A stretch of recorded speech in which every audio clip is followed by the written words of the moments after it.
রাস্তার পাশে প্রায় সময় দেখা মেলে এসব ঔষধের। তখন মনে প্রশ্ন জাগতেই পারে, এখানে কিসের ঔষধ বিক্রি হচ্ছে? 50 ছোট ফাইল 50, বড় ফাইল 100। আমার 4 বছর আইডিয়াটা আমার যে এলাকায় থাকি ওই এলাকার মধ্যে এক বড় ভাই আছে, উনি ব্যবসা করে, তো ওনার মাধ্যমে আমি ব্যবসায় নামছি আর কি। আমি আগে প্রবাসী ছিলাম সৌদি আরব। এখানে আপনার ব্যথা, চুলকানি, অ্যালার্জি, দাউদ, বিখাউস, ব্রণ, তারপরে আপনার আচিল নগদ ফালায়, যে কোনো অ্যালার্জি চুলকানি কাজ করে, ব্যথা কাজ করে, এগুলো এই যে দাঁতের মাজন আছে। এই ঔষধ বিক্রেতার নাম মোহাম্মদ রমজান রাজা। মানে অনেক ধরনের লোক আছে, মিডিল ক্লাসের লোক আছে, নিম্নস্তরের লোক আছে। মনে করেন একজন আচিল হইলো, আচিলটা ফালাইলাম, যে বললো ভাই আচিল কি নগদ পড়বো, মনে করেন আমি দেখলাম আচিলের ক্যাটাগরি কিরকম। অনেক আচিল আছে আপনার কালোটা আপনি ধরার সাথে সাথে হালকা একটু ডলা দিন ওষুধ দিয়ে পড়ে যায়। তো ওই আচিলটা মনে করেন আমি পিস নিই আপনি 50 টাকা। তো যে কাস্টমার, যে রোগী আসে ওনার সাথে কন্ট্যাক্ট করি যে আমি ফালাই দেবো, এখন 50 টাকা নিব পিস।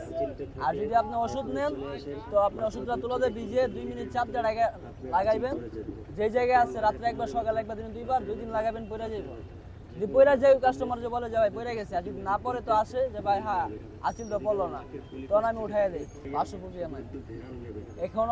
এখন পর্যন্ত ঠিক আছে, কেউ বলতে পারে না যে আমার একটা ক্ষতি হয়েছে বা 500 ফুটি হয়েছে বা আমি সিরিয়াসলি সমস্যায় পড়ছি, বলতে পারি না। হয়তো বলছে যে ভাই সময় নিচ্ছে বা হয় না, এটা আমি আবার সমাধান করে দিচ্ছি একটু আর কিছু। কেমিক্যাল এটা তো আমি আনি না, ঠিক আছে, আমি মূলত ব্যবসা করি। এটা আমি মনে করেন এগুলা পাইকারি রেটে মাল কিনা, ঠিক আছে, আমি ব্যবসা করি। আপনার মানে আমি কুরিয়ার সার্ভিসে বরিশাল থেকে, যে কার্ডে আপনার দেওয়া আছে, সব অ্যাড্রেস দেওয়া আছে, এই নাম্বারে ফোন দেই, আমি বিকাশে টাকা পাঠাই দিই, কুরিয়ারে পাঠাই দিই, আমি কুরিয়ার থেকে নিয়ে আসি। পেশায় আসার আগে তিনি প্রশিক্ষণ গ্রহণ করেছেন বলেও জানিয়েছেন।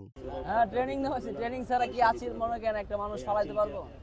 মনে করেন কেজিতে অনেকগুলো আপনার নিচে পায়ের কর হয় বা হাতে হয়, ওগুলো আপনার ট্রেনিং এর মাধ্যমে কিভাবে ফালাইতে হইব, কিভাবে উঠাইতে হইব, বা ওষুধ কয়দিন দিতে হইব, কিভাবে মালটা ঠিক আছে কাস্টমার রোগীকে বুঝাইতে হইব, ওটা ট্রেনিং নেওয়া হয়েছে।